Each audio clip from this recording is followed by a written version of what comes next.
I'm Jill. I work in the Youth Work in Schools partnerships team within YouthLink Scotland, and the team is funded by the Scottish Government through the Scottish Attainment Challenge.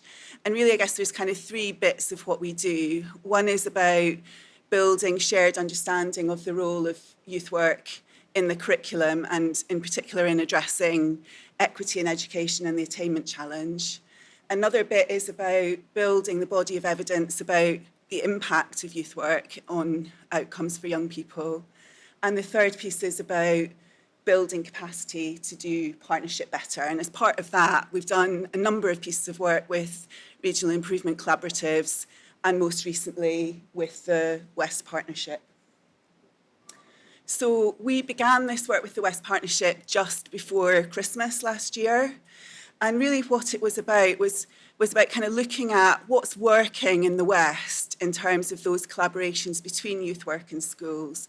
And with practitioners taking a look at what are the barriers and enablers of partnership working, and really importantly, how are young people experiencing this and what difference is it making to them? On the basis that we then wanted to work together with practitioners to share learning and to look at opportunities for improving practice going forward.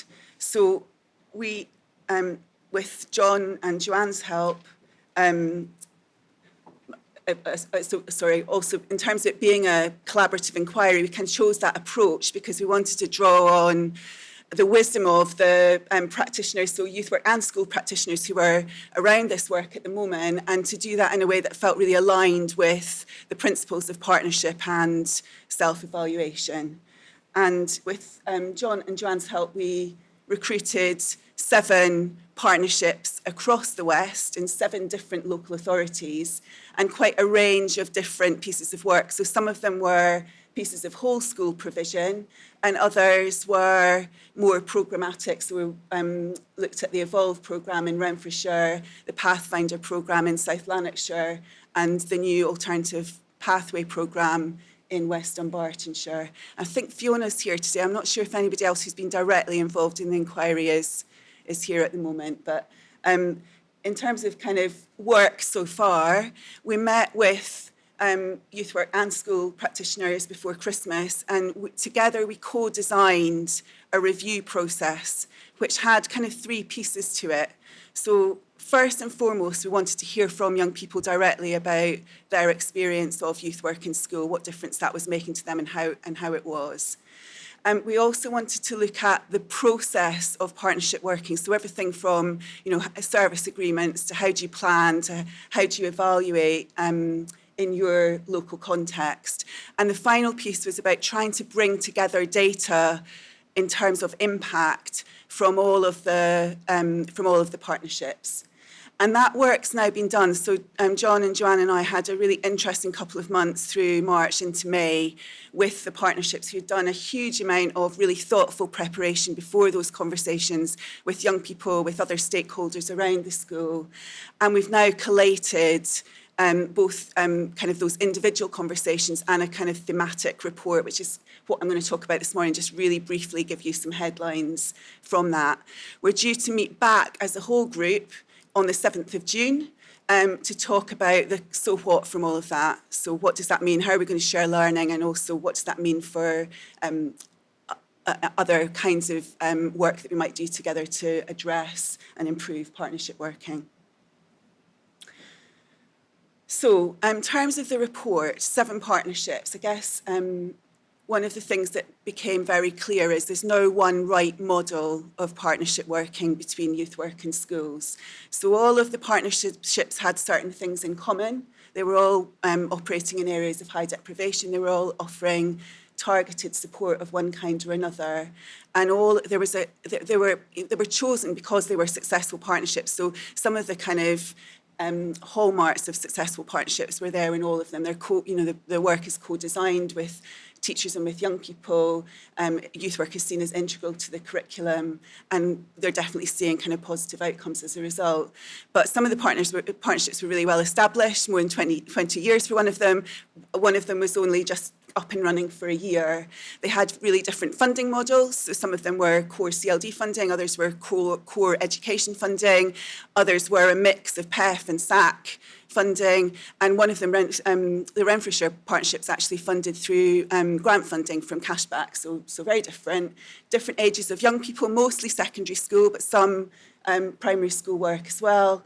And how youth work looked in the school setting was really different from one partnership to another. So everything from full-time youth workers in school every day to a more programmatic, team-based approach and everything in between, part-time and so on.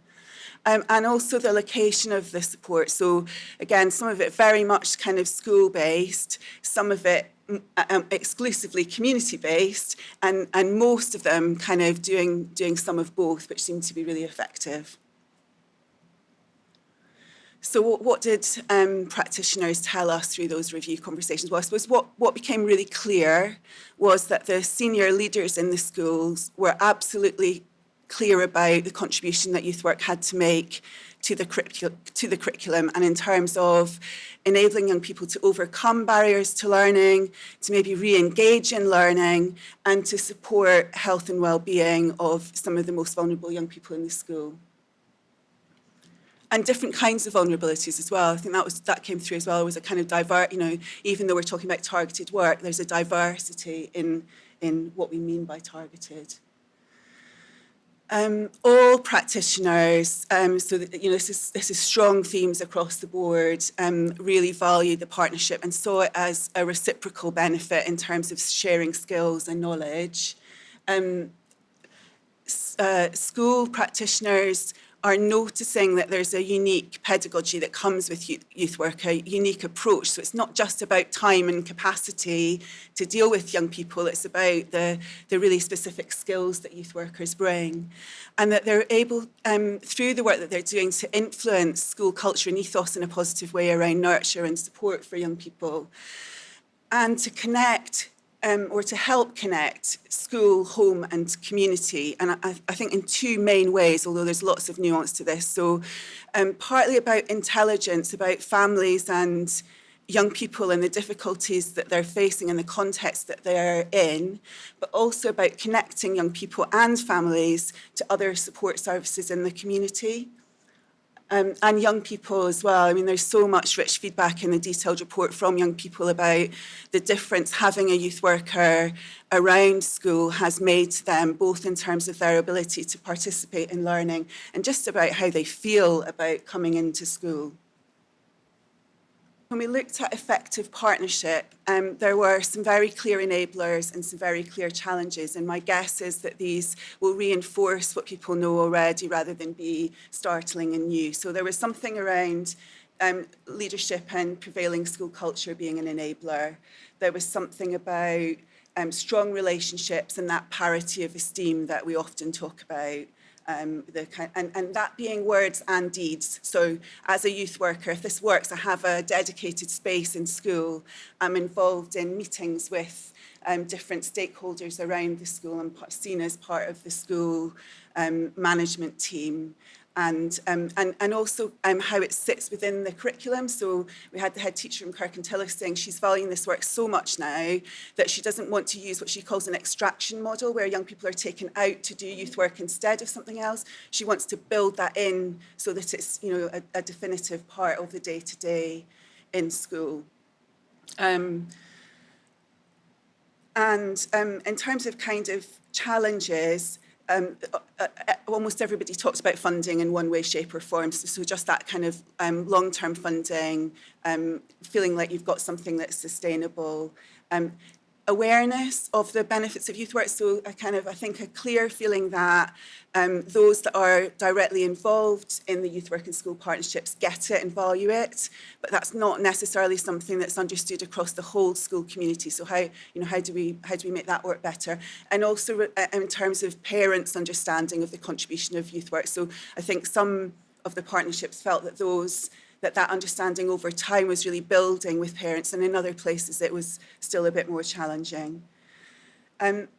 Joint planning and joint evaluation came up both as an enabler and as a challenge. So people recognising that working together on those things is really important. Doing that in a meaningful way where both school and the youth work team contribute is important. But just being able to kind of ring fence time to do that being quite a challenge.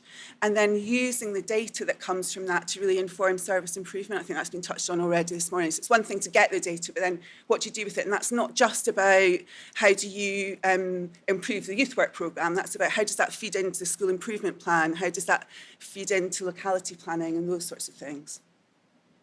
They've done a brilliant job, the practitioners, of pulling together data. Ah, brilliant. There you are. So they use, in case it goes away, and they use the Youth Work Skills Framework. So there's some amazing data there about all of the differences that youth work has made to different kinds of skills.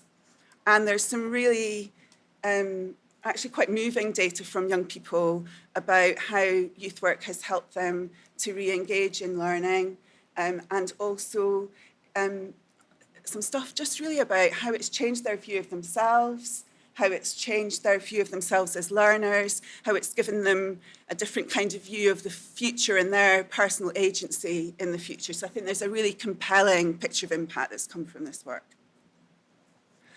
In terms of where we go with this now, the partners, the practitioners and the young people have identified a number of things that they would like to do. So first is raise the profile of the work and its impact, and that's with kind of whole school communities, that's with parents, and that's also with those that make decisions around funding, and a real interest in how young people can be part of raising that profile as well. Like when you see the testimony from young people, you know, a lot of the head teachers were saying that's when you get it, that's when you really see the difference this work is making. And then also a really strong message from the young people around widening access. So saying, if I had had this support sooner, so particularly like access in the latter years of primary school, if I had had this support sooner, I wouldn't have been in the place that I was in S1, S2, S3, and I'd like to see more of that.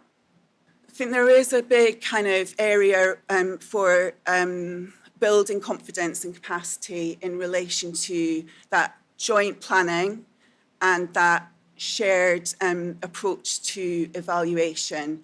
And simultaneously, and probably not coincidentally, because we're hearing similar messages from youth workers and schools across Scotland, we have recently developed a whole set of resources that are around supporting those aspects of partnership work. And I suppose one of my questions for you today would be, how do we, so, you know, we know it's not enough to create a resource, so how do we get that out there? What can you think Scotland do to support that in your local authorities? And one of the resources on there, Lost in Translation, is not even officially launched yet. I think John and Sheila have been really involved in that as well. And that's about language. It's about how, you know, youth work in schools sometimes use different language, but we need to kind of come together and kind of find a shared language for the work that we're doing together. So I'm really interested over the course of today, you know, what can we do to help with building capacities in these areas?